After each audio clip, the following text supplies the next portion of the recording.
Hello, Richard. Yeah, I'm here. There you are.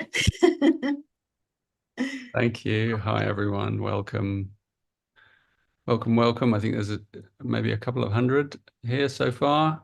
And a warm welcome from all of us here. We've got a very exciting session to share with you. And the essence of this is contained in a word a word I use in the Gene Keys a lot called syntropy. And syntropy is a word, you could kind of look at it as the opposite of entropy, if you know what entropy means. Entropy is when energy leaks out of a system. And a way of looking at the world through entropy is a way that's essentially selfish. And it's you can look at it through any system. So you can look at the way in which we farm, for example, and how generally, industrial farming, for example, it leaches the energy and the nutrients out of the soil. And so that's an example of entropy. Syntropy is an example when it would be a way of actually putting energy back into the soil constantly. And so that's a metaphor for a living process, a living principle at the core of the universe. And it's about generosity, really. Nature and life is in its essence generous. A tree, a fruit tree creates way more fruit than it needs to propagate itself. It creates in a huge abundance, and then that, is shared out, and a lot of it is just becomes fertilizer. And so our entire attitude towards life in the world, if it's rooted in this principle of syntropy, we start to do things differently and we start to look at things differently. And it's an essential quality at the core of the Gene Keys teachings. And for me, it kind of came alive fully in around 2015 when I went to a refugee camp in Greece, at Idamini refugee camp, and I was so moved and kind of shocked by what was going on there that over the last 5, 6, 7 years, Gene Keys has been donating a portion of its profits to refugees in Greece and to a grassroots organization there. And I mean, I'm not very transparent about this because it just goes on in the background, but it's a way of giving back organically to something that occurred that came my way.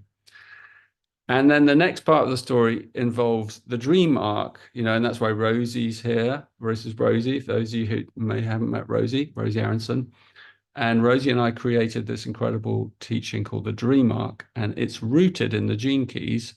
And essentially, what we did is we kind of transformed the Gene Keys, if you know the Gene Keys, into lots of animals, right? And birds and underworld creatures.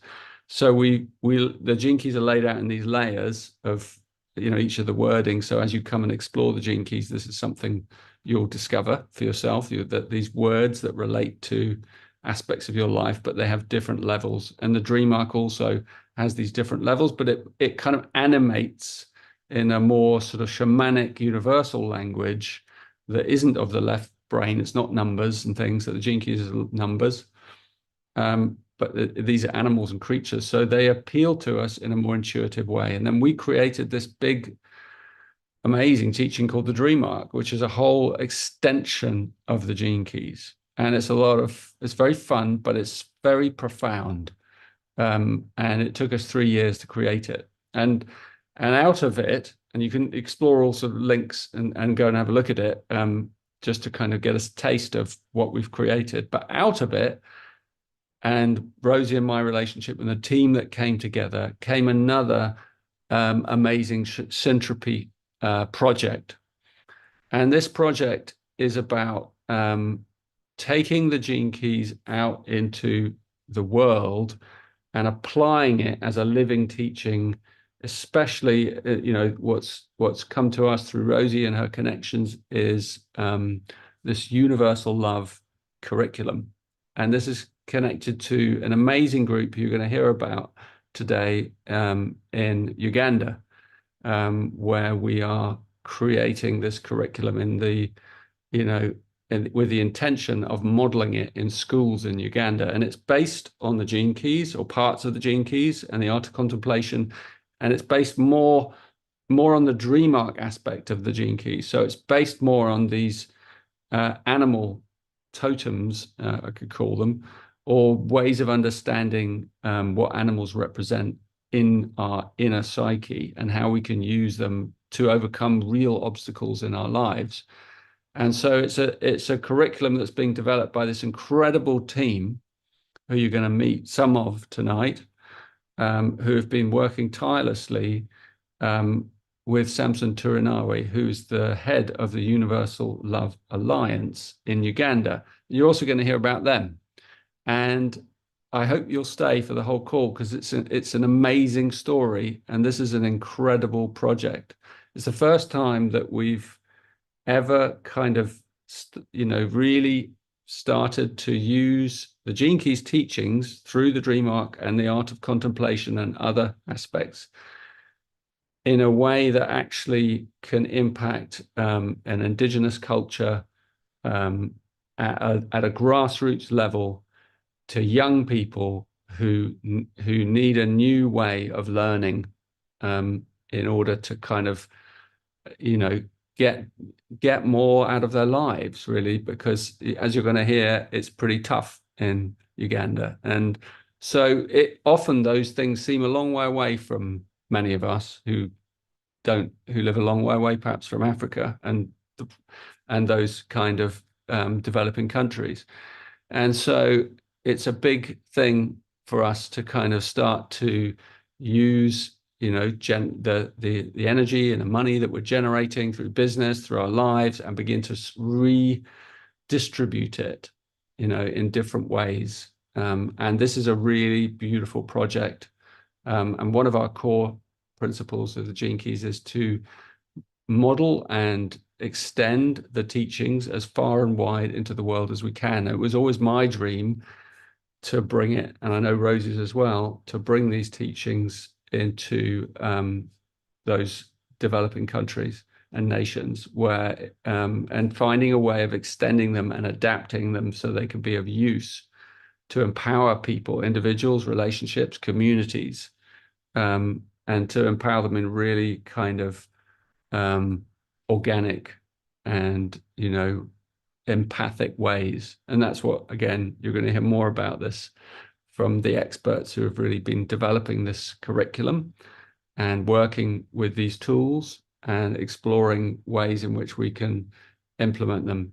So it's something I'm really excited about. And to me, it feels like, like a new stage for me with my work with the Gene Keys and the Dream Arc, that we can reach out into, distant communities, distant for many of us.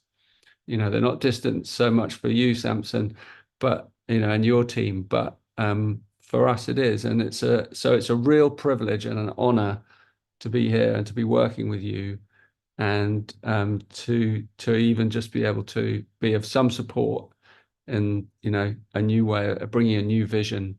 And you're going to hear also that there's a huge vision at work here, and the vision goes far beyond even just bringing it into schools in Uganda and Africa. We actually would like to extend this curriculum, once it's developed, into other countries all around the world, because it can be really inspiring and empowering for children all over the world. So very exciting, very inspiring project. And I'm looking forward also to hearing from these amazing people tonight. So over to you, Rosy. Thank you so much, Richard. Thank you for bringing us together in honor of generosity and syntropy, and defining that term for all of us. And before I get started, I just want to add that on the one hand, we're bringing the art of contemplation and the Dream Arc to Uganda, for example, for this pilot program. But really, this is a deep collaboration with the elders and the wisdom keepers of Uganda, and they are enriching the curriculum and teaching us. So I really want us to be thinking about this as this incredible hybrid and cross-pollination between cultures that, as you say, it's just going to spread. Yeah, and So, I didn't mention the Great Change because it's there in the title. So oh some yeah. people might be wondering, what's the Great Change? If you're new to Gene Keys, so just in like a couple of sentences, I'll try and like the Great Change is like this time that we're in of shifting from one whole epoch and way of being to a new way of being, and it hinges around these words, entropy to syntropy. So, as we change our view from being self-centered, through entropy into syntropy, and considering the entire systems and applying whole systems approaches to everything, and the way we look at everything, business and nature, gardening, the way we steward the planet, economics, politics, everything, every aspect of life, health is like it, when we start to look at it through the lens of syntropy, which is the natural flowering system of life, then we start to kind of understand the way everything is interconnected, and how we are all interconnected through this loving, energy that connects all beings, in a harmony, actually. So that's when we start to create this new harmony, this higher harmony. And that's really the meaning of the Great Change. It's like it's a process that we're moving through as a species, humanity, to begin to see things in a much wider view than we ever have before. But then we also have to implement that. And that's what this is an example right here, right now, tonight, today, this morning, whenever you are, of syntropy in action. So it's like this is the real cutting edge. You're seeing it.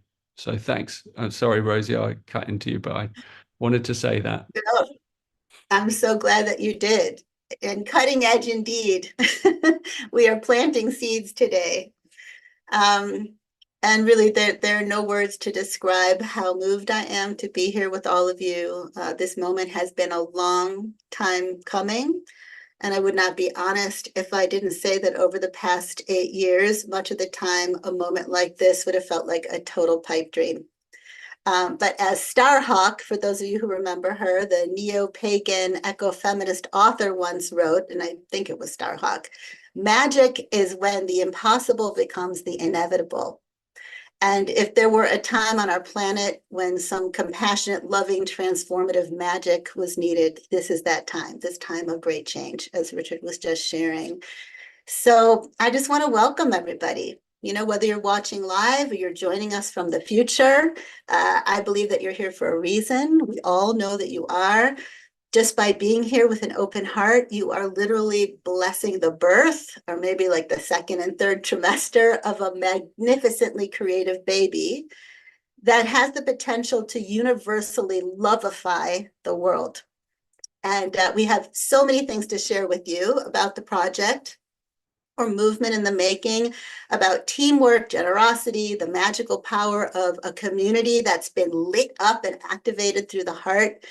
But I promised myself that I'd keep my intro short-ish in order to make room for some of the most wonderful teammates I've ever had the pleasure and honor of working with. In addition to the DreamArc team, I got to give a special shout out to Elijah and Sally as well. But the people who have worked on this particular curriculum team, they took an invitation to practice a little bit of generosity and they ran with it. So what I'm going to do is just let other people present the project itself and just focus on introducing the core members of the Universal Love Curriculum team and basically just thank them. Really, I just want to thank them out loud, because if I've learned anything from this experience, it's how much we need each other.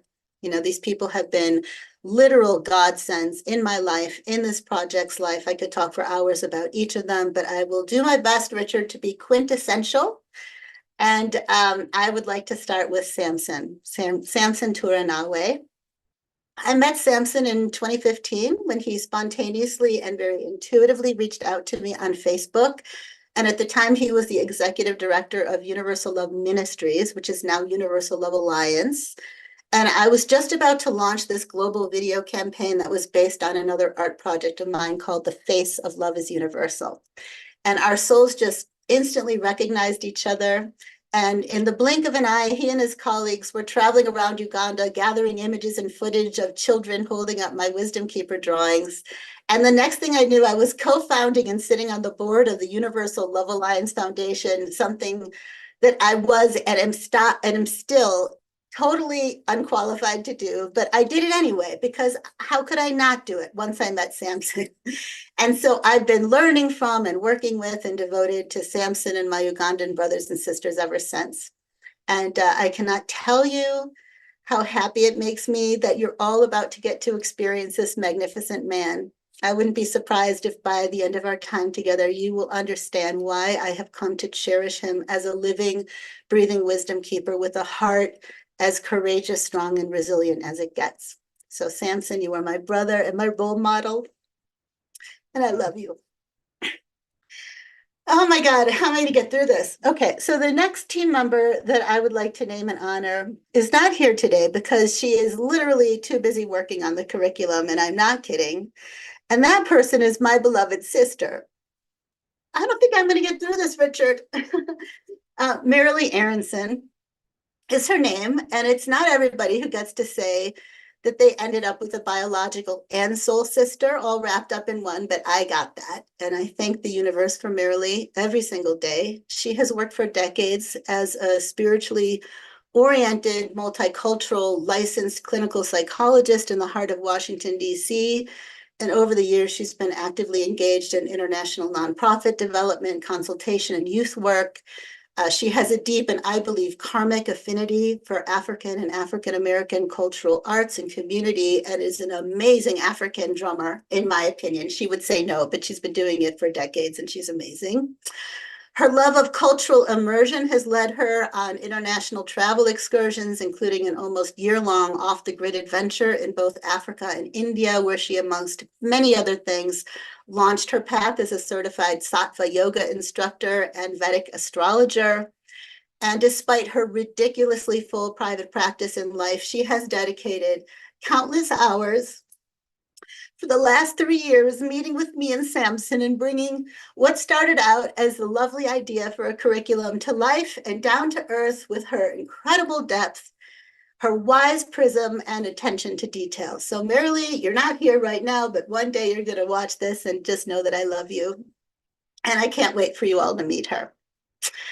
Okay, so now I am going to introduce you to my other teammates who you'll get to experience soon, because they'll each be sharing their passion and shining their light while we're together.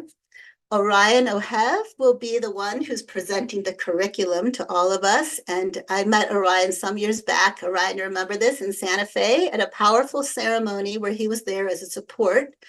And immediately Orion and I hit it off, and I learned all about his love of the Gene Keys, his work as a coach, trainer, team builder, his commitment to working with groups at the nervous system level, helping team members express their gifts and enter the flow of their genius. Orion has so many gifts, including the art of distilling big visions and opening doors out of nothing. And I have been looking for quite some time for ways for us to work together. And when I learned about his love of education and collaborative projects like this one, I was just over the moon excited. And one of the things I appreciate most about Orion is his utter willingness to pitch in wherever and however his skill sets are needed most. So when Marilee, Samson, and I reached the point where we knew kind of what we wanted to do and where we wanted to go, we had no clue about how to get there. Orion stepped in and basically has been project managing this whole dream into existence. So you're going to be hearing from Orion soon. And now I'd love to share about the other Rose on the team. This is the first time in my life I've gotten to work closely with a Rose. And I got to say, it is an absolute pleasure. I recommend it highly. And it was pure intuition and serendipity that brought Rose to us. She was participating in the DreamArc online course and ended up in a breakout room with Samson. And like me, she fell instantly in love with the man. And the next thing you know, she's reaching out to him. She's reaching out to us with the fullest of hearts and just saying, how can I serve? What can I do? And it didn't take long for us to learn that Rose is not just kind and generous and gorgeous, She's literally overflowing with creative and emotional intelligence, ethical grounding, strategic capacities, and practical skills. And along with being a mentor and a guide, she's a paralegal, an inclusiveness advocate, a community builder, and an intrepid adventurer into the inner realms. And her enthusiasm and ability not just to see possibilities, but to create a solid foundation for those possibilities and implement them is just phenomenal and contagious. So now I would like to introduce Matthew Ashdown. Some of you may already know him in the Dream Arc community. He's known as Matthew the Squire. And he says lately people have been calling him Matthew the Scribe or the Dream Arc Manager. And in my personal and working world inside of the Gene Keys, he's known by me as the man who saves my life on a daily basis. Matthew doesn't just live and breathe the dream arc. He has an uncanny ability to sense what's happening in the field, in the community, what's needed, what's missing, what's loved, what's working. Matthew is our unifier. You know, he's bringing the dream arc together with the Gene Keys, together with the universal love curriculum that we're about to share with you. And he continually comes up with brilliant ideas, solves countless dilemmas, bridges a diversity of teams, and spins every possible plate that I toss his way with such grace and generosity. And believe me, I toss a lot of plates in Matthew's general direction. And I'm not sure what I would do without you, Matthew, and I'm really grateful to have you on this team. And lastly, I'd like to introduce Isabel Elias, to whom I will soon be handing the baton. And Isabel is a devoted Gene Keys ambassador, so she's been around a long time. And just one of those human beings who's achieved more than most on the material plane, but you would just never know it because she's as humble as it gets. And not only that, but she's wise and she's generous and she's open. And ever since Richard and I reached out to her a couple of years ago for guidance around this dream of syntropy and how we were going to make it happen, she has just shown up with this full-hearted, continuous yes. Like she has the way of making everything feel possible. And maybe that's because in her own life, she's facilitated the manifestation of countless big dreams. So she spent over 30 years in banking and finance, private equity, startup companies, real estate, and more. She's a wise and grounded guide, and she is as committed to supporting the Gene Keys Syntropy mission as she is to really living in alignment with her true nature and her deepest values. So Isabel, I now officially hand the baton over to you, and I'm just so happy that you're here. And I made it without totally sobbing, so I'm very proud of myself. Thank you so much, Rosy. And hello, everybody. I'm here in the public for the first time.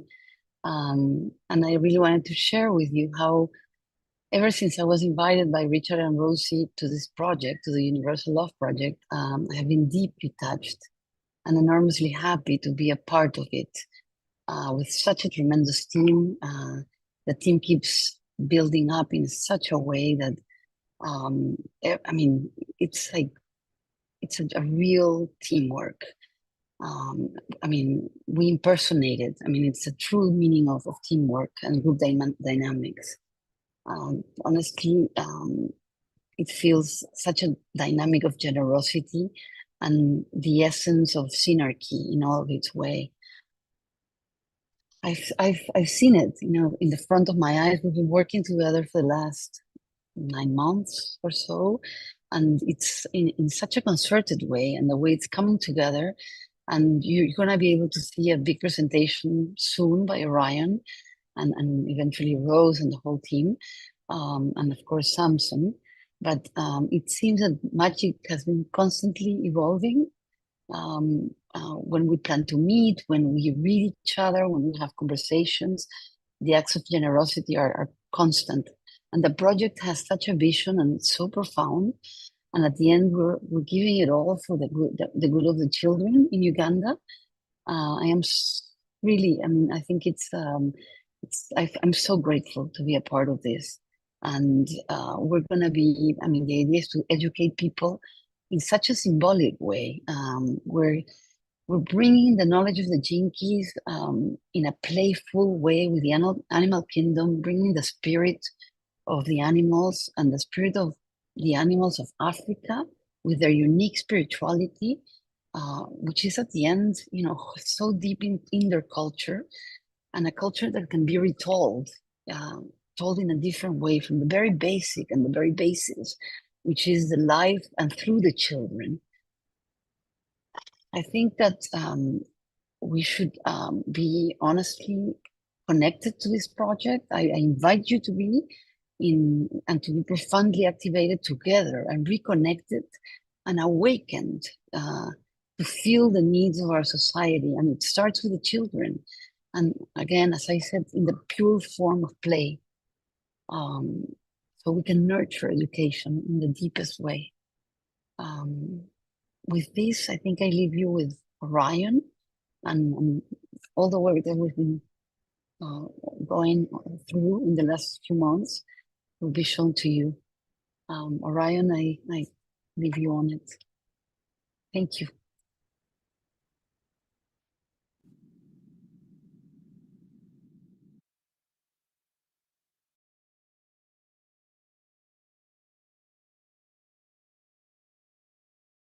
Okay, hopefully you can hear me now.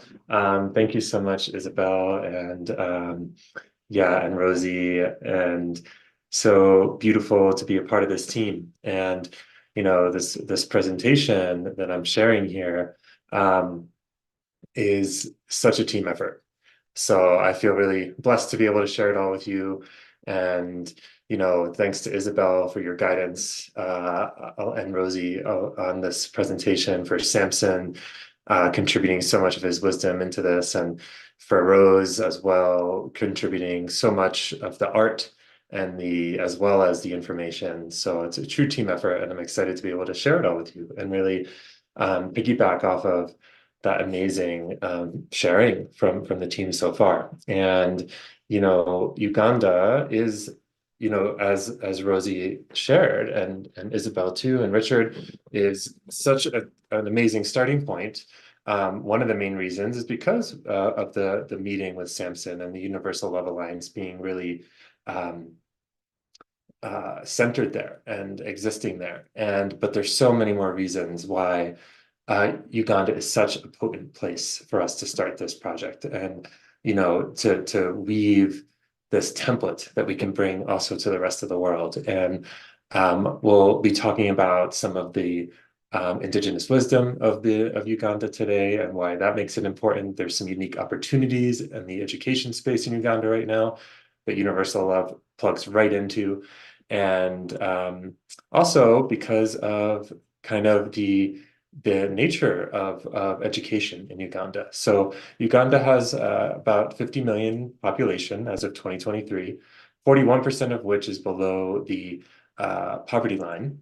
And this is the most interesting fact, and thanks to Rose for kind of gathering this information and consolidating it into this really interesting point, that the median age right now is 16 years old. So there's a big youth movement in Uganda. So there's a lot of youth that need this and are primed for this. Yet the net completion rate of school is 51%. All education costs are coming out of pocket for the parents, and the class sizes are often 100+ students. So, there's a real opportunity to weave this curriculum into these classrooms, and to weave creativity, and to help students re-access their creativity. And so what is the challenge? And we're gonna, the most exciting part of this presentation to me is that if you haven't experienced Samson yet, maybe some of you have, I hope so. If not, you're gonna get to experience Samson in a few different videos talking about various components of this. And then also we get to hear from him live. So, but one of the things that he'll talk more about in a video shortly is colonization of mind, heart, and spirit, and just how much the children of Uganda have lost connection to their indigenous wisdom, to the wisdom of nature, to their cultural wisdom, and therefore sometimes consciously, sometimes unconsciously feeling unseen, disempowered, unsupported, and being prepared. And that leads to low confidence, a lack of self-awareness, being disconnected from their self-knowledge and their creativity and their agency, and overall disengagement in these very large classrooms. So on the outside, this dislocation results in low graduation rates and poor job placement. So I'm going to let Samson take it from here via this video. The education system that we have in Uganda, it was designed by colonialists. It was brought here by British colonialists, and it was spearheaded by missionaries. And this type of education that we have, Uganda has practiced and educated to many Ugandans for many years. Mainly, it has created job seekers rather than job creators. It has created solution seekers rather than solution creators. So it was created and designed to serve the purposes of colonial masters. So in this way, we have had challenges in Uganda stemming with unemployment, which is very high, conflicts resulting from the way we are educated, divisionism. Colonialists designed education system here in Uganda, preparing people for white-collar jobs, that you have to sit in the office and serve people. And on the top, let's say executive directors or commissioners or what, these were missionaries. So Ugandans, for them, they were come and serve them in these offices. So in this way, even after independence, the education system has remained the same, designed to serve the masters. And this is why we have a lot of unemployment in Uganda. And yet every year, universities and colleges, and they produce graduates, but they have nothing to do that can help them support themselves. In other words, they come out without skills and the mind to create on their own. Instead, they are looking for what is already created. Forgive me, I might need a moment after after every Samson video. There's something about, as I think you're gonna feel, if you're not feeling it from that video already, just the way he speaks to things, the way he brings his heart to everything, and that just moves me so deeply. The education is sorry, Samson, not right now. But the it breaks my heart, and both gives me hope that this curriculum is coming at this time to help shift that momentum, to help shift this, and to decolonize the minds of the next generation in Uganda, and to that they've just been born into, and this momentum of pumping out graduates that don't have the skills they really need. So what we're looking to do is to radically shift education in the Western region. And we'll talk about why the Western region in a little bit. But our three main goals are to reconnect students with their culture, their innate wisdom, and their creativity, to help increase grade advancement and graduation rates, and most importantly, to teach students skills to thrive after graduation, to make sure that they have the skills they need to create opportunities for themselves when there aren't enough to go around to serve, as Samson said, the masters. So how? By developing skills like conflict resolution, creativity, teamwork, and empathy, training students to engage solutions within their environments, and empowering them to create their own opportunities. And who we are, as you've started to discover today, is an international collaboration.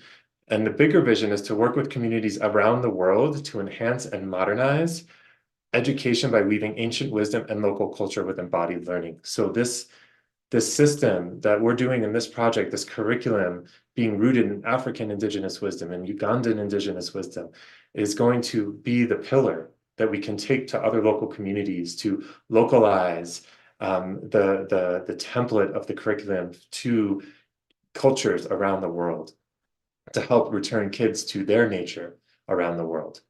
So this project is a pilot launch. So what we're going to be looking for is to create is mini pilots for groups of Ugandan students to experience the modules.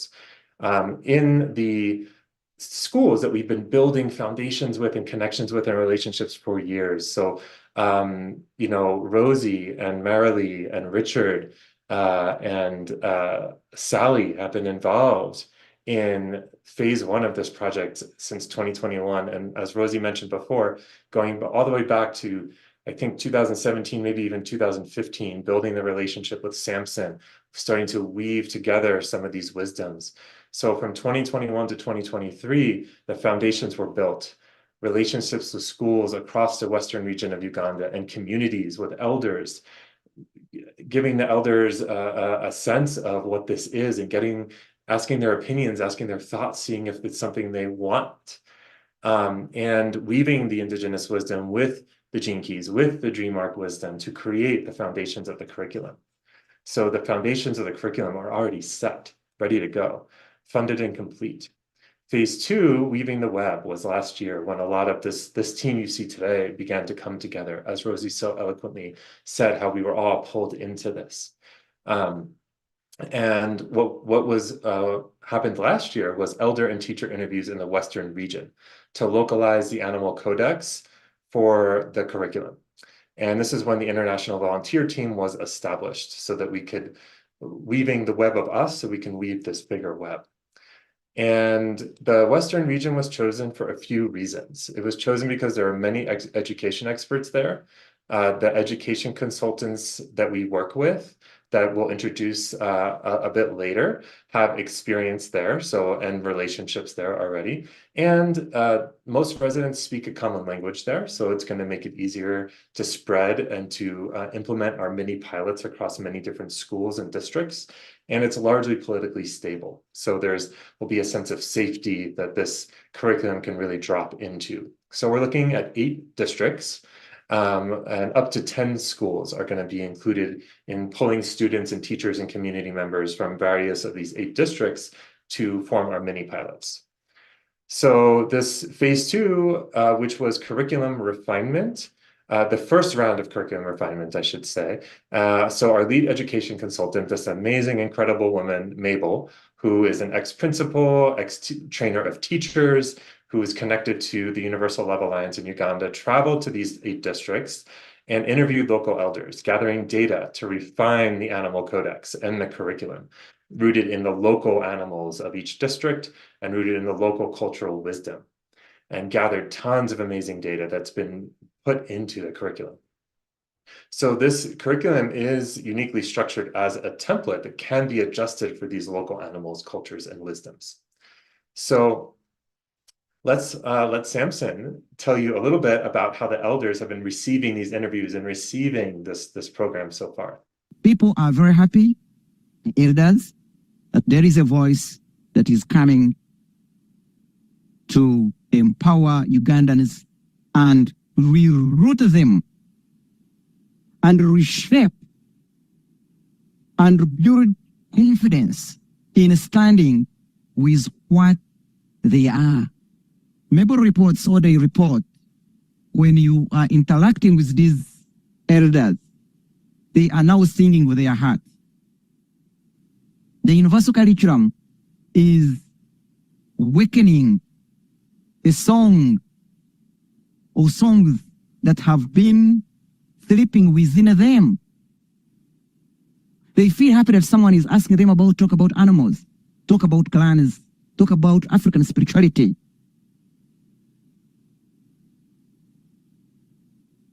Because this is what they know, and this is very important. And they feel this is going to restore love, respect, and values, and knowledge. By the way, these elders, they report and say, and I think even as writings and history, all world's wise men have visited Africa, including Socrates, including all, they have visited Africa. And why? Because there was knowledge here in Africa that people needed. Yeah, and this is so important, I know, from day one. 2017, 2021, when the real curriculum work started, to make sure that we are not bringing anything to Africa, not bringing anything to Uganda, that we're, with Samson as the lead, working with the community, making sure that we People are very creating this from all voices. And, when the big, I think I forgot to mention during phase one, Richard, Rosy, Marilee, and Sally were involved in this big gathering of elders and community members that came together to really kick off this whole thing. So, and now for them to feel 2 years later, to see that now it's still moving, it's still happening, and to hear how it's landing for them just means the world. And so that allows us to move even deeper into co-development with their acceptance, their will, their desire, their acceptance of the curriculum. We get to refine it even more as we work with them. We work with our partners there to do these mini pilots. So this is phase 3, and this is what 2024 is all about, and what we're super, super excited about.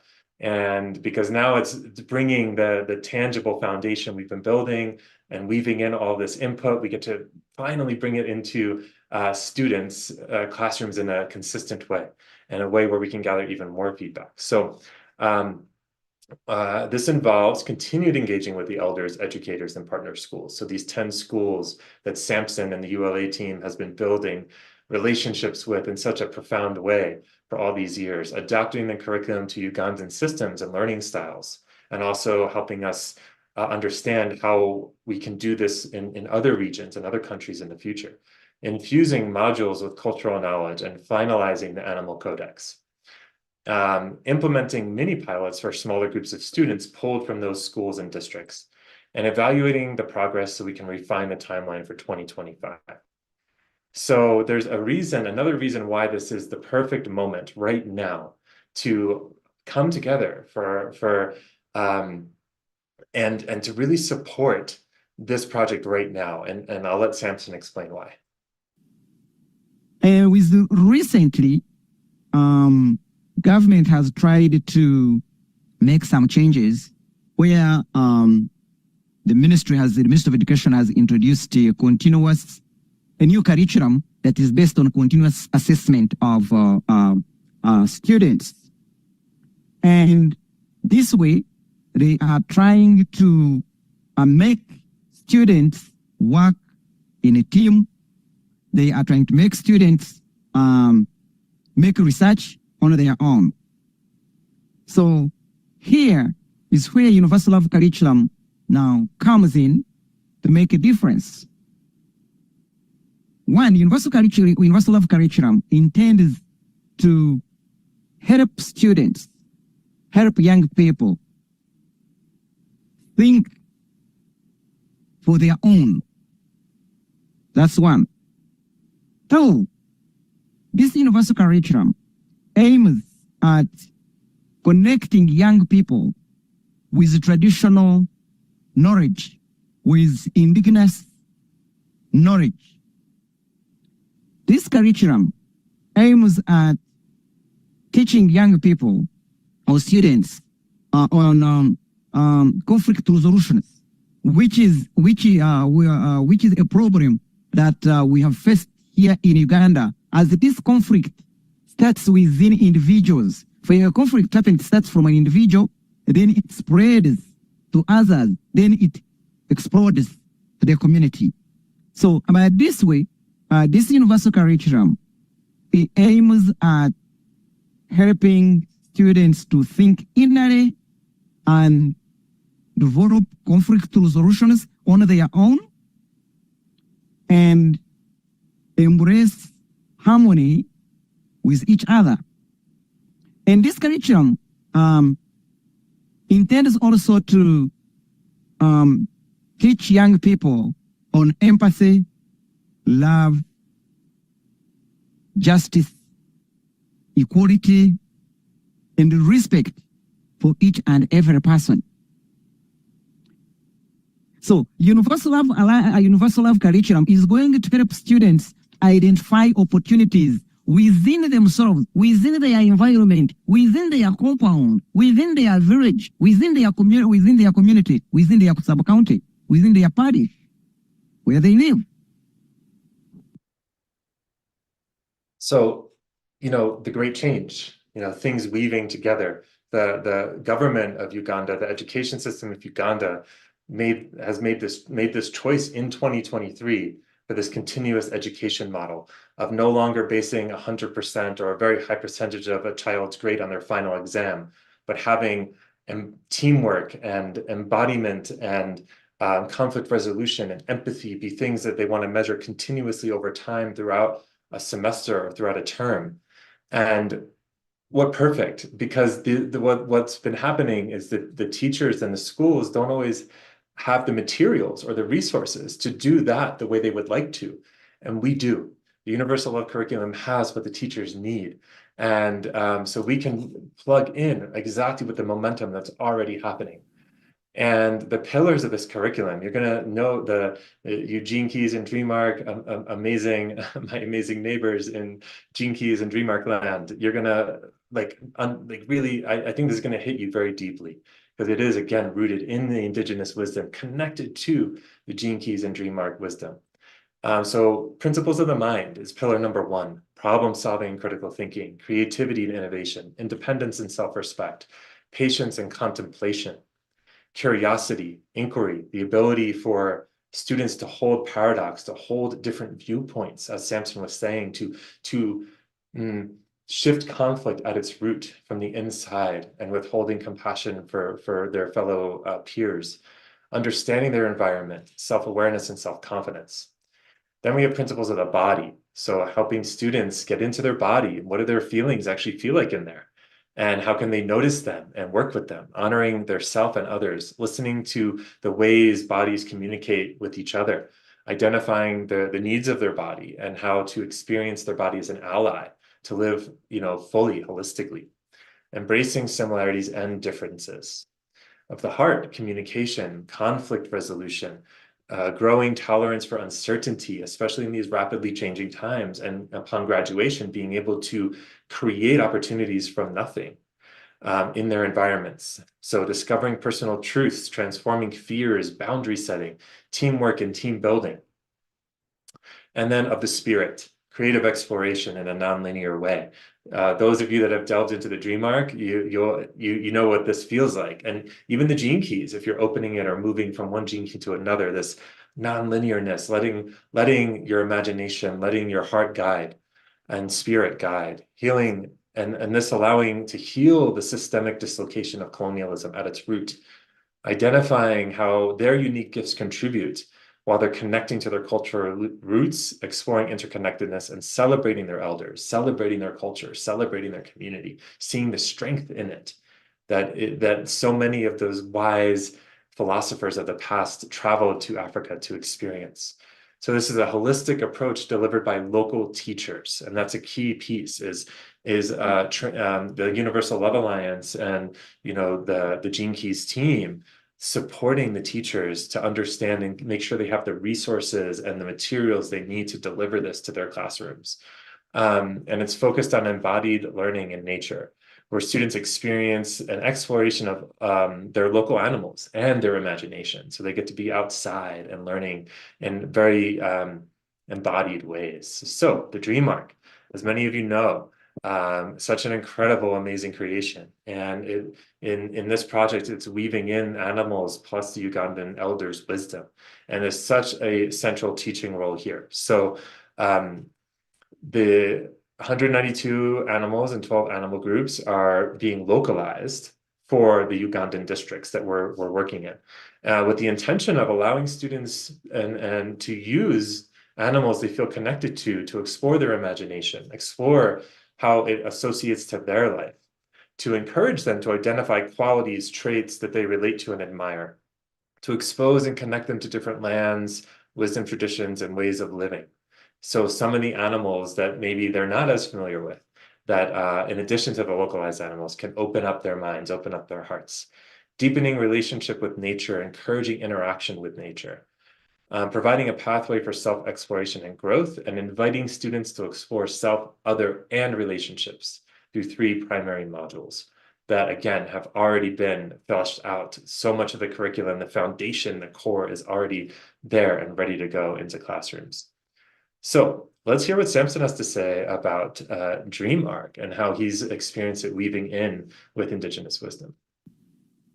Let's talk about Dream Arc and animals. The relationship that we human beings have with other creation, and then stem from that, shape our character and behavior in a way that we survive. Because every family here in Uganda has an animal. And these animals are not only used as a badge or as an identity, but they are spiritual. So this in itself makes Dream Arc find the right way to the hearts of Ugandans. And actually, not only Ugandans, but even the entire Africa. You cannot separate Africans from animals, especially in the area of... So, let me make it clear. The African spiritual way of worship and life was denounced in the public, but privately it remained. So, like, such an incredible opportunity, again, to weave the Dream Arc in with a society that is rooted in animals and their culture. And a little surprise here to share some recent ways that the Universal Love Curriculum has already been offered into one classroom. So I'd love for you to take a look at this. Universal Love Curriculum is going to help these schools that we are going to engage, the schools we are going to do a pilot project, to have resources that are needed to support the Ugandan curriculum that is going on. So it is, they see it as something, a very important supplementary with skills which they didn't have, with resources which they didn't have. Because remember, ours is practical, hands-on. Universal Love Curriculum is hands-on. This school, where we have a teacher and used to have 3 kids in her class, and they were time takers. Let me share really quick about time takers. So, and Samson can maybe say more about it, but Samson shared with me that when he was interacting with this teacher in the schools, the teacher had shared with him about these 3 students and was using the word slow learners. You know, I think we have our own words for that, you know, needing extra help or in different cultures and regions. But I loved even this, the embodied way of just how being careful with how using language and helping teachers use language in new ways. And Samson and the ULA team introduced this idea of, well, why don't we start by calling them time takers instead of slow learners, which feels more accurate, more true, and more empowering. So that's where this time takers term comes from. And reason was they never got time to think for themselves or to get something that can make them communicate and lose. So when we took these books for coloring, and they started coloring these books in a group. So now these kids, we are able to paint or color something out of these books that Dr. Rosy sent to us. And then this teacher now stemmed from there and encouraged them to color more, to make more coloring, So from there, they started to communicate. These are kids who are quiet. You ask them, what is this? They keep quiet. They don't answer. How old are you? But now with this coloring, they were able to make these kids start communicating and got out of fear we can't tell why they were fearing, because we tried to sit with the teacher, but we realized that what was making them not perform well and to answer questions, they had some kind of fear. And these kids, they improved in communicating with teachers and communicating with other kids, and even their performance in English, writing, and reading, and local language also improved. And I know we're speaking to the choir that's watching this, but we know that this works, that kids need holistic education, but it's so, gosh, beautiful and like moving to like hear stories like this of you know, letting education create space for kids to feel, to be creative, to be in their imagination, and to allow fears to release, to get out at the root of what's blocking them from accessing their biggest talents and potential. So, you know, here's some other pictures from a more recent. So that was an example during the foundation phase. This is an example from very recently of teaching about the relationship between animals and humans, and bringing in, you know, more of the dream arc wisdom, and having this class draw their animals and talk about the gene keys and the dream arc and the universal love curriculum and mind, spirit, body, and heart, the 4 pillars. Having teachers engage with the students in this way, and, you know, drawing their animals and gaining insights from their connection to these animals. We have Samson here, we can see in this amazing shirt. Samson always has an amazing shirt on, I find, in my opinion. And, you know, with all various students holding up their pictures from the day. So, you know, this team in ULA, we've been talking about them a lot. They are led by Samson, and who you've got to experience a little bit through video here. And an amazing team, Sharon, Kenneth, Mabel, and Mabel, who you got to see in some pictures before, and Sarah, and one of our senior education consultants who has played a big part in helping us localize the curriculum. So we've got such an incredible team, not to mention the, you know, hundreds of teachers and school and community members that have already been engaged, that are supporting this project. And, you know, the global team, who you've met many of which today, Rosy and Richard, you all know, myself, Marilee, Rosy's sister, you know, who Rosy so beautifully gave a tribute to. It's been an incredible being to meet. Matthew and Rose and Isabel. And then we also have the support of other ULAF board members, Rita and Jean, who have been on calls with us and have really just embraced this project and offered their support in any way they can. So this 2024 timeline is really about, again, the cultural adaptation, the continued cultural adaptation and refinement of ULC content with our Ugandan partners, starting last month. You know, this is ongoing from 2023 all the way to the beginning of 2025, or perhaps earlier, but you know, beginning 2025 is when we're shooting to really start these mini pilots. And again, we're taking our time. We're doing it right. We know that creating the foundations and seeds for a whole new education system takes time.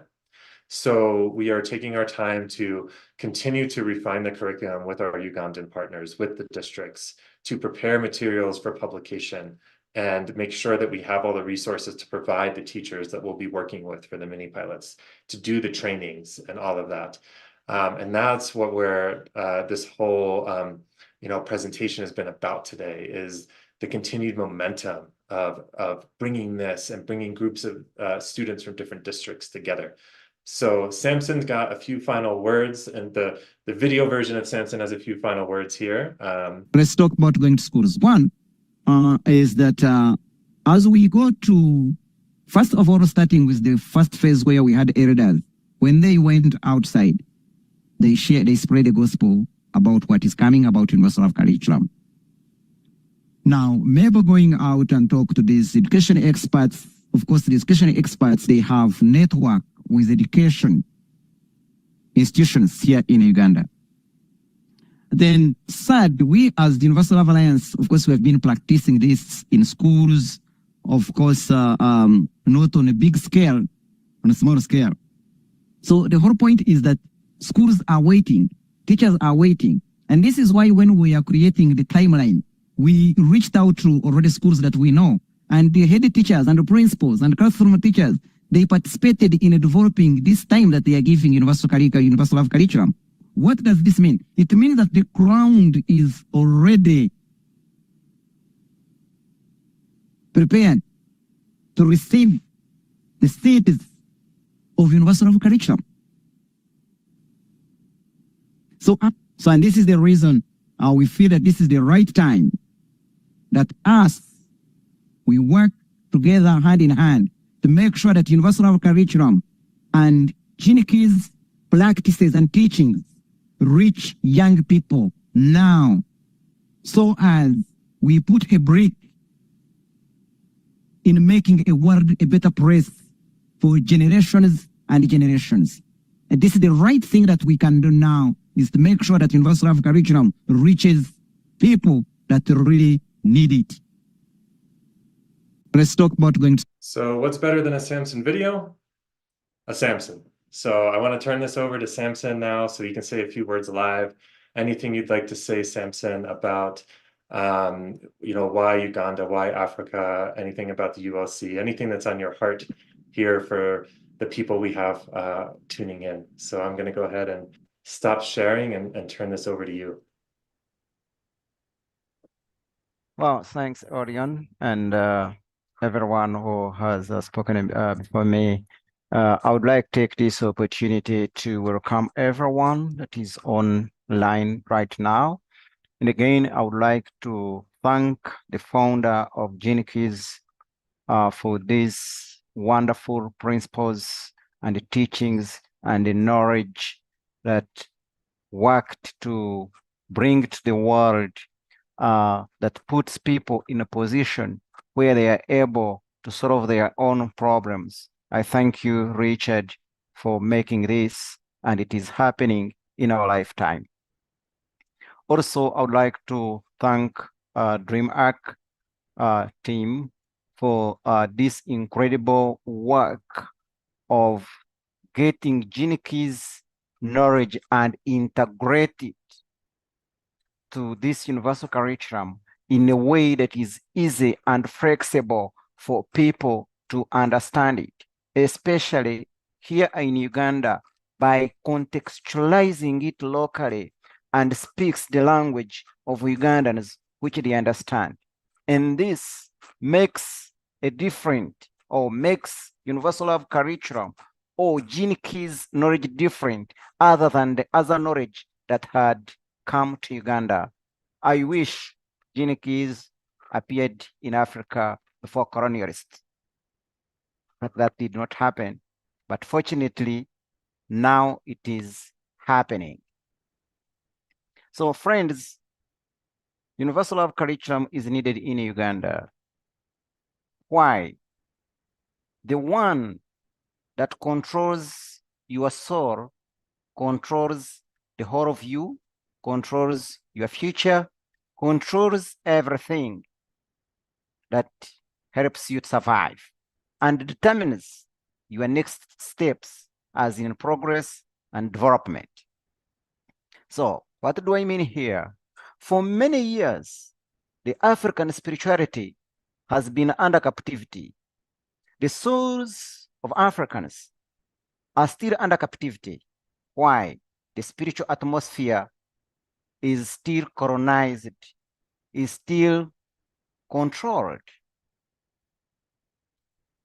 Now, the spirit and the soul, they match together.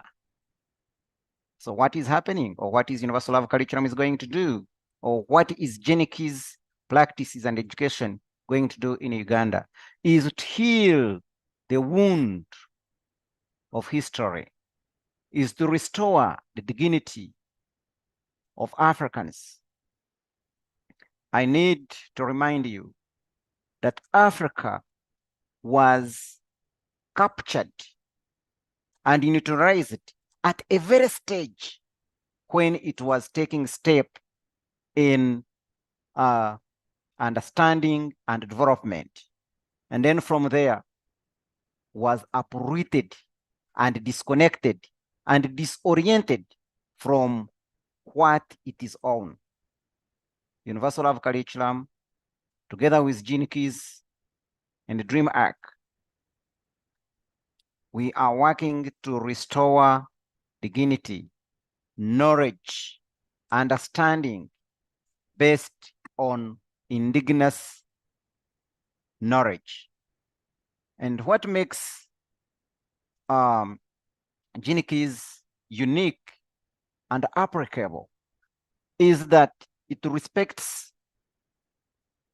all cultures and bring people together.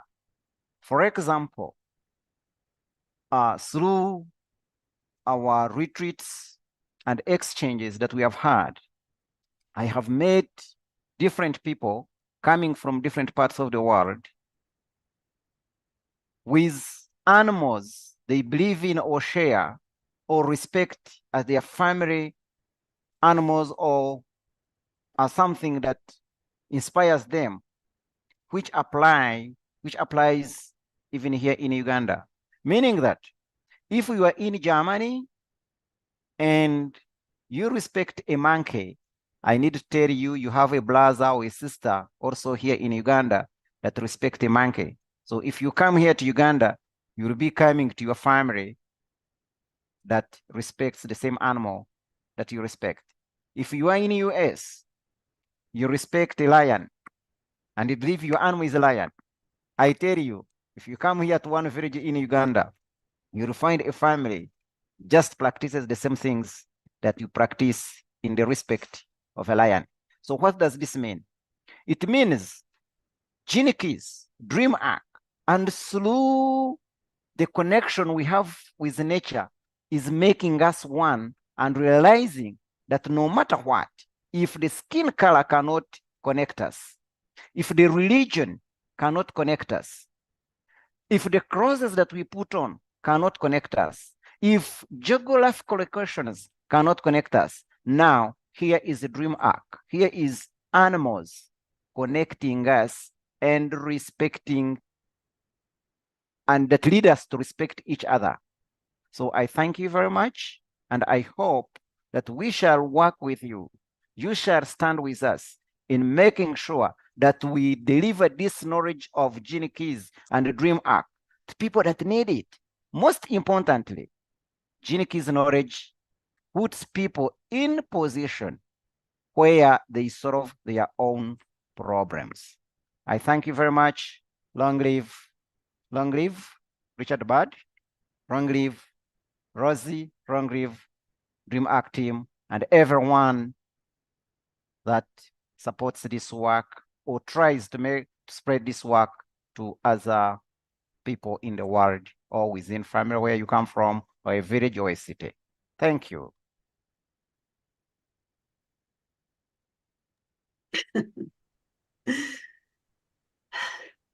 Thank you, Samson.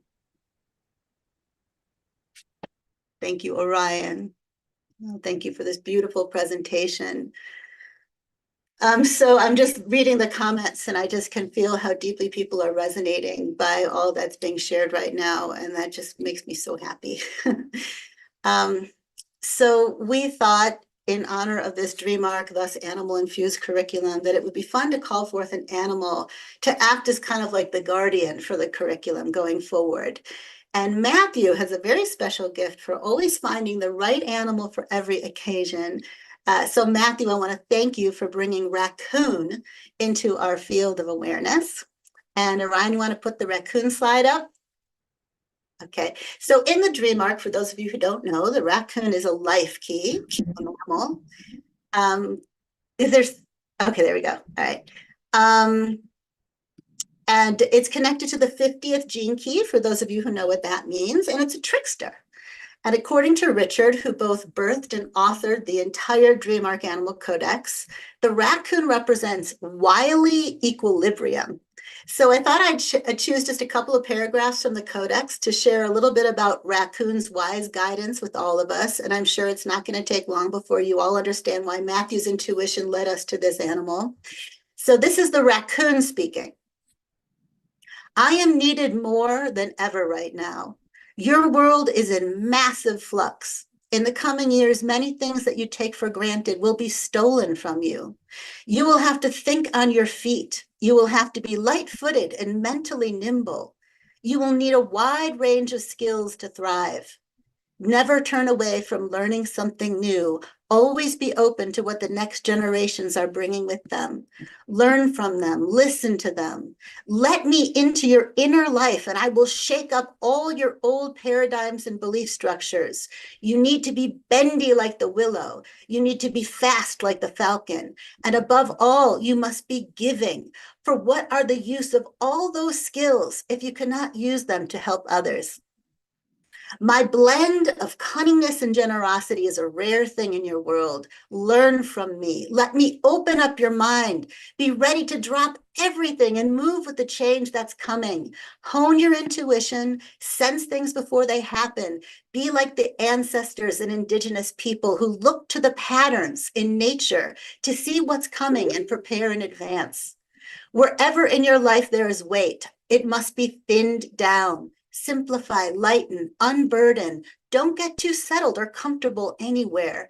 Then you will be ready for anything. Then you will thrive in the coming times of transition. Then you will become a beacon of generosity for many in fear. Teach others too what you have learned and let the power of raccoon be yours to share widely.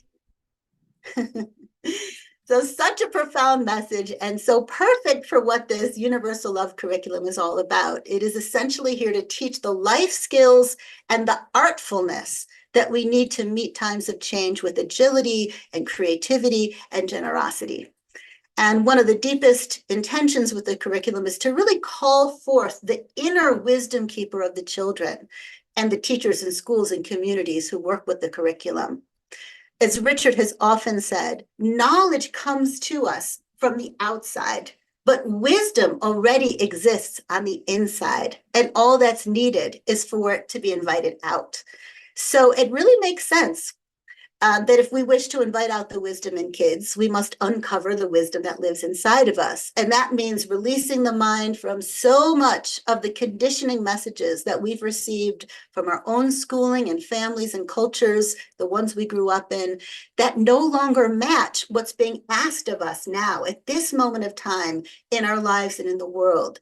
And it means releasing the mind from the burden and the illusion of being in control and allowing it to act in service of an open and exceedingly flexible heart. Now, a couple of weeks ago, Matthew and I had a long talk about the curriculum and its relationship to generosity. And I thought I would share some of what came out of that conversation with you, much of which is Matthew's wisdom. So one thing we'd like to share is that this curriculum is a giant invitation for all of us to shift our focus from the me to the we. And it's kind of interesting because on the one hand, many people who are drawn to the Gene Keys are drawn to it because they want to learn about themselves, right? What's my life's work? What's my purpose? What shadows am I here to lean into? What gifts are mine to express? And then on the other hand, most of the people I know in the Gene Keys community are like deeply we-oriented and generous people in nature. And often their longing to discover more about who they actually are stems from a tendency to maybe get lost in empathy towards others and really wanting to be of service. So like the raccoon, many of us here, even those of you who just kind of stumbled upon this event serendipitously and have no idea what the Gene Keys are, are longing to find balance. And often when we really deepen into our own inner lives and become present to our outer lives, we naturally find that deeply exploring and taking better care of ourselves leads to wanting to be of service, and being of service leads to realizing just how essential it is that we really know who we are and that we care for ourselves. So we really want to emphasize just how wily and flexible and paradoxical and wonderful the act, the concept, the attitude, the state of generosity really is, just like the raccoon.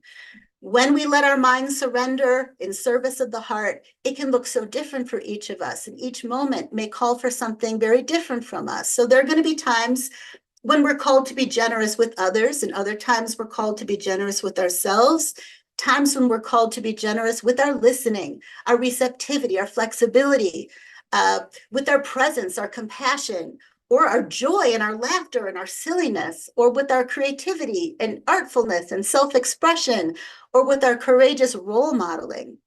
Sometimes the best way for us to express our generosity is by being transparent and vulnerable with others, or by forgiving somebody who's hurt us, or by standing for a truth or justice, even when it makes other people uncomfortable, or being willing to be excruciatingly honest with ourselves and do the inner work we need to do.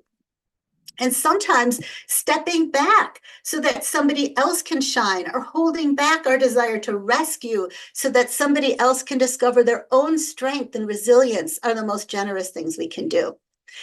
And yeah, so there are also times, of course, when we're called to be generous with our resources, our money, our assets, our expertise. And other times, the most generous thing we can do is share our friends, our communities, our human connections with others, or just help spread the word about something that we want to support, or to share our prayers, or hold the vision, and remain devoted to our spiritual practices. And of course, so many of us experience that we can be generous in one place and then end up receiving from some other place, because it's all connected, the dance of giving and receiving, the web of life. And that's one of the things that I love the most about the curriculum, because nature is at the heart of it. And as Richard shared at the very beginning of our time together, nature is inherently generous, right? Think of a flower, think of the rain, the beauty all around us and within us. Gaia gives with a full and abundant heart. She gives to herself and to all of her inhabitants simultaneously and with boundless diversity. She doesn't hold back. And that's us too, right? We are the spirit of Gaia embodied in the human monkey suits that we're all in. And we're here to make a difference. And it doesn't matter if it's big or small. It all matters. Would we ever compare the contribution of a daisy to a rainbow, to a lightning bolt, to a mountain lion, to an ant, or to a bird, right? I could go on, but I think you get the idea. So Matthew, I was thinking this would be a great time for people to share. So would you like to invite people into a raccoon-inspired contemplation for us? Sure, absolutely. Thank you, Rosie. I really appreciate your passion for all of that. It really shone through. And one of the things as well that I was thinking of with the raccoon is related to the 50th gene key, and it didn't get mentioned in that as much, but the 50th gene key has a lot to do with the environment in which we raise children. So it's got an added sort of message in there if we connect it directly to the gene keys messaging as well. So yeah, I've been really reflecting on this theme with a lot of people recently, and as Rosie was saying, there's so many people in this community that's just naturally generous. And, when we're making these call outs and bringing things to the table like this, there's so many different ways in which your generosity will be appreciated. And we also want to pause for reflection of where generosity is needed right now, because that's part of the raccoon message as well. That equilibrium between the balance of the giving and receiving, and recognizing the ultimate truth that giving is receiving. And so, one of the things I was inviting folks to maybe that I would invite folks to contemplate at this time, is to maybe just do a little bit of a piece of self-awareness around this, and really contemplate for yourself, what are the ways in which you are already generous? I mean, Rosie listed off so many there. And, we think the two common ones tend to be time and money or resources, but there's so many other ways, through our kind words, through the work that we're doing, everything Rosie mentioned. So I'm not going to go into repeating this, but maybe you just might take a pause to reflect, what are the ways in which I am generous? Because sometimes in a world where so much seems to be driven by what money is needed for, that sometimes we can evolve with these stories. I know I did, the story that I was never generous enough, and then beginning to pause to reflect on the ways that I could be that I was generous. And then also, in which areas could we stretch ourselves to be a little more generous? And it doesn't have to be like Rosy said, it's like every little piece contributes, every little piece of energy that we are bringing to something is something that contributes. And so maybe it's like, maybe I could give 5 minutes of my time to somebody who's struggling, or maybe I could give a couple of dollars or a couple of cents even to something that really matters to me. But ultimately, it's going to be something that it feels good in that giving. That's where the giving is the receiving. And so that's another question that you might pause for, reflect on. Where could I stretch myself a little bit more? I found I was always somebody, I considered myself very generous with my time with folks. And it was a bit of a stretch to in the early days to kind of give myself that move that generosity into other areas, to begin to recognize where I was expanding in that field of generosity. And also, I want to bring in another creature very, very temporarily here. And I won't dive deep into it like we have with the raccoon, because the raccoon's holding the show today. It was the duck. The duck is another dream arc creature. And one of the small reflections it has says that many people give to others without first taking care of themselves. Take great care of yourself then you may give to others. Do you ask for enough for yourself? And so, to everybody here who is, I am sure, such a giver and so generous in the ways that you are showing up in the world already, is there ways that you could be generous with yourself? That generosity to self leads to generosity to all of the connected field of life. So those were just some simple contemplations I thought to bring in. And yeah, courtesy of the duck there at the end as well. So yeah, I don't think I'll add anything further to what you shared, Rosy. Your passion shone through. Really appreciate it. And I think we're welcoming Richard and Rosy back to the stage now to begin to wrap things up. Thank you, Richard. Thank you, Matthew, and thank you, everyone. Thanks, everybody spoken. Orion, that was a great presentation, really interesting. And Samson, you did a great job with your videos, and thanks for the time you put into those, and also just for being here with your presence among us and all your passion. And of course, Rosy. I think, when I talked about syntropy at the beginning, and this kind of universal, it is universal love, is exactly what it is. It's the flowering of consciousness itself as it seeds itself endlessly into creation. And so is that part of life, is the kind of essence of life itself. And if you apply that view of the Syntropy view, which I'm going to be talking a lot about this over the next months, because we also have a Pearl retreat coming up in a few months, and that's all about Syntropy. And if you know your gene keys, it might be something you might enjoy coming on a journey with us.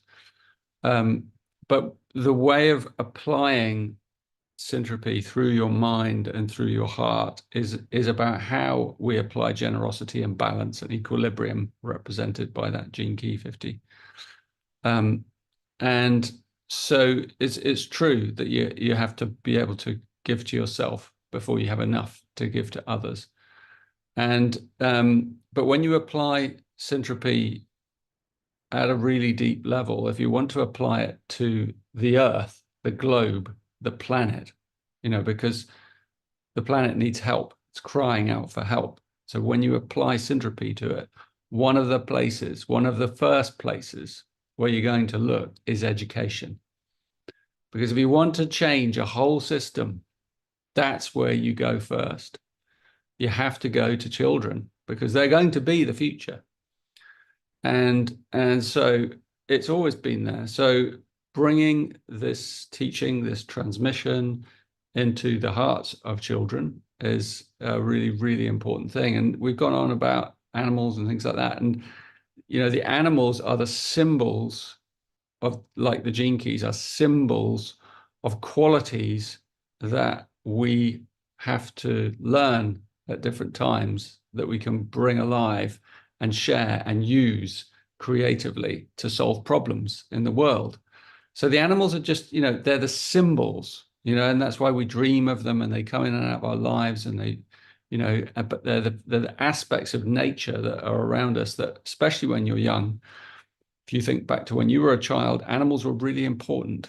You have them on your pillow, cuddly ones and things, and you're fascinated by them because they are the repositories of gifts and skills and aspects of us.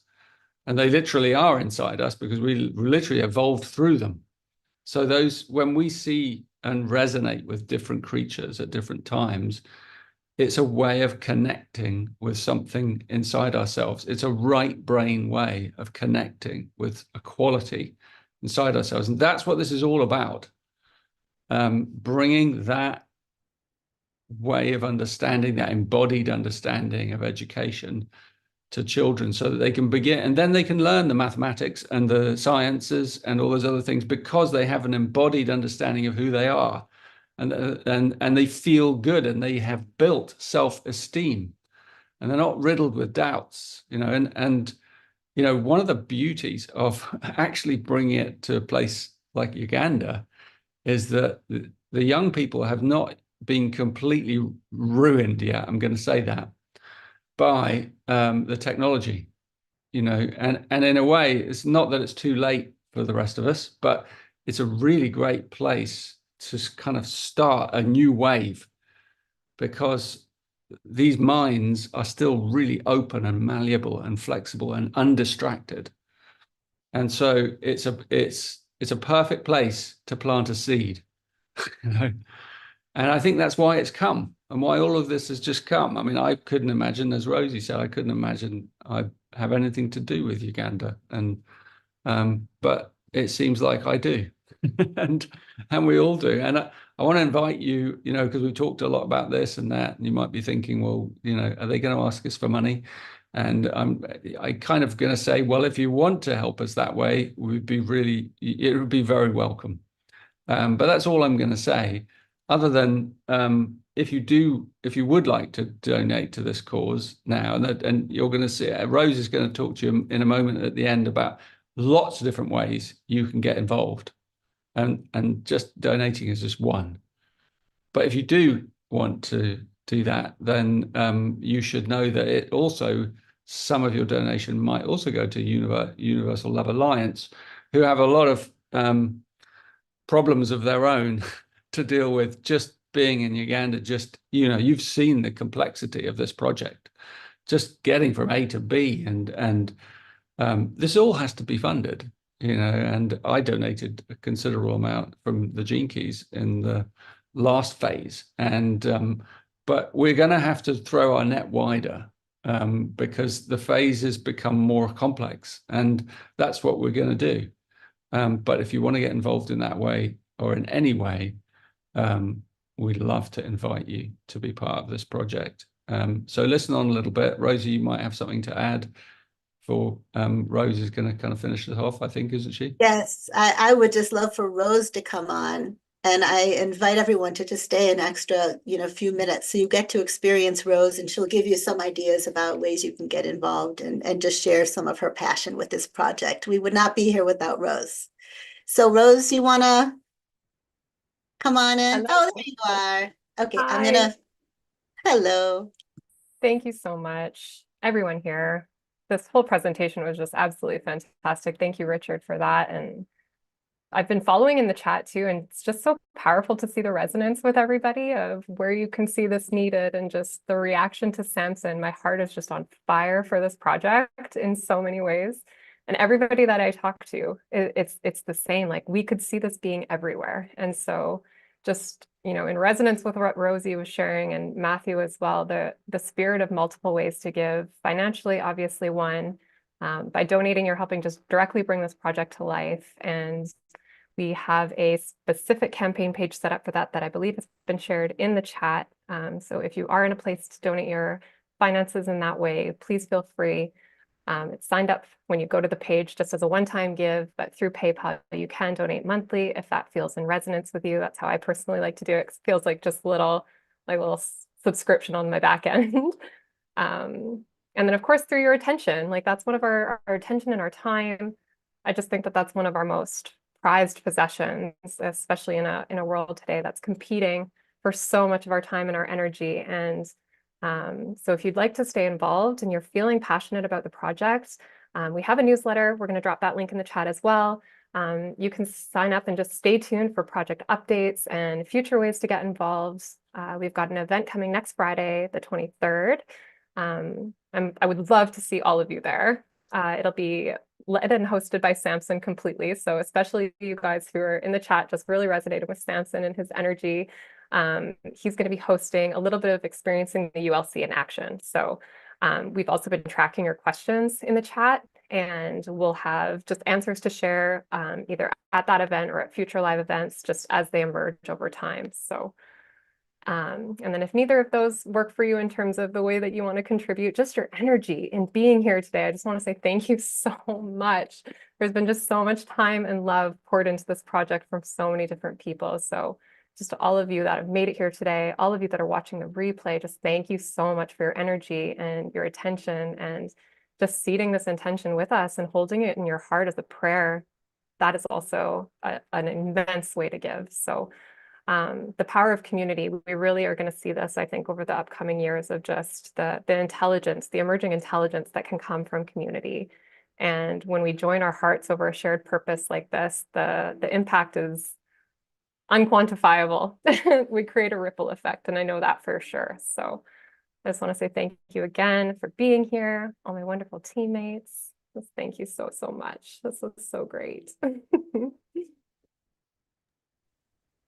Oh, thank you so much, Rose. How about everybody from the team? Let's see your beautiful faces. Yeah. And maybe Samson, were you going to say something? Was there something else you wanted to say, Rose? No, I'm done. Thank you. Okay. Okay. I thought maybe Samson, you could bring us to a close together, and however way you want to do it.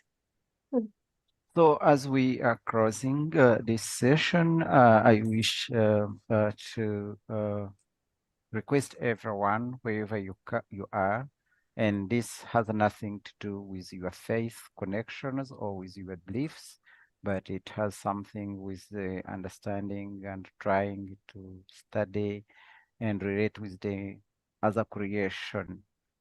We as human beings on this planet, we have special stand in relation to other creation. So in this time in particular, I request you to close your eyes if you can, and then look at your home where you stay.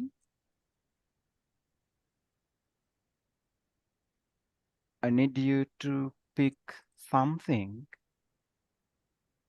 and you focus on it. Look at its beauty. It could be a tree, it could be a flower, it could be a stone. It could be even a corner of your building. It could be an iron sheet. It could be a trash bin. Look at its beauty and see what it does for you.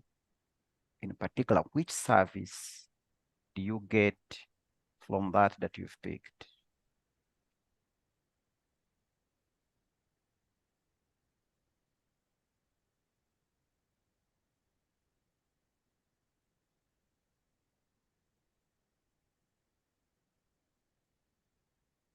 How does it help you to survive?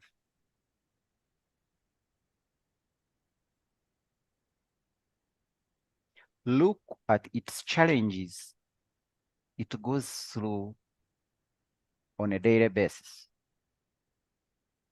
In my context, I have chosen a bee.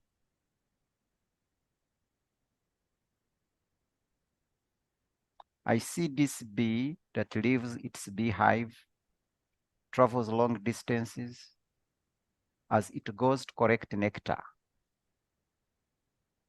It rains. We all know when it rains, it is not easy for bees to move. But I need you to assume like in winter season or in a rainy season, a bee had gone somewhere and this season gets it on the way. It has to hide. It has to endure all challenges until it comes back at its beehive. And it does not come empty-handed, but it comes with the nectar to make honey.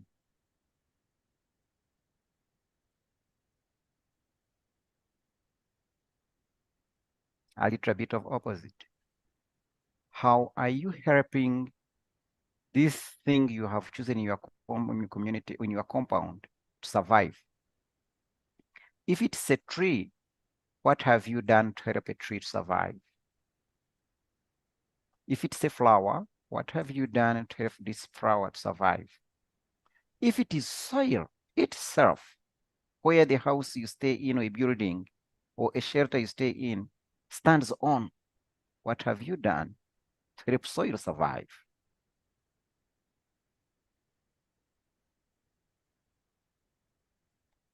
You ask these questions for yourselves and get answers for yourselves.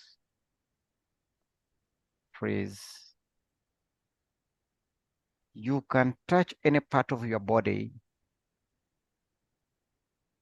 that you feel comfortable with or where you feel you need to be touched. You yourself.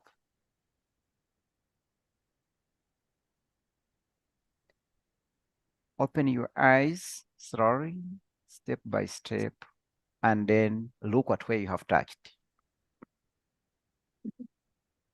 Thank you very much.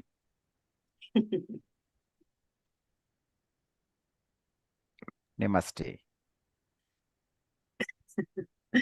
Thank you so much. Namaste. I just want to say, while we're in this state that Samson just brought us into, that if you want to experience more Samson, as Rose said, please come next Friday. He's going to take us into an even deeper experience of what he just did.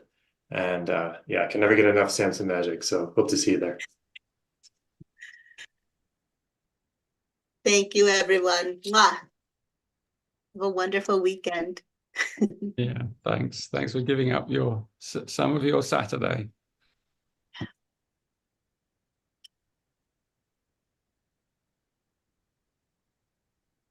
Take care. Bye. Bye. Oh, Yasko, thank you for hosting, Yasko.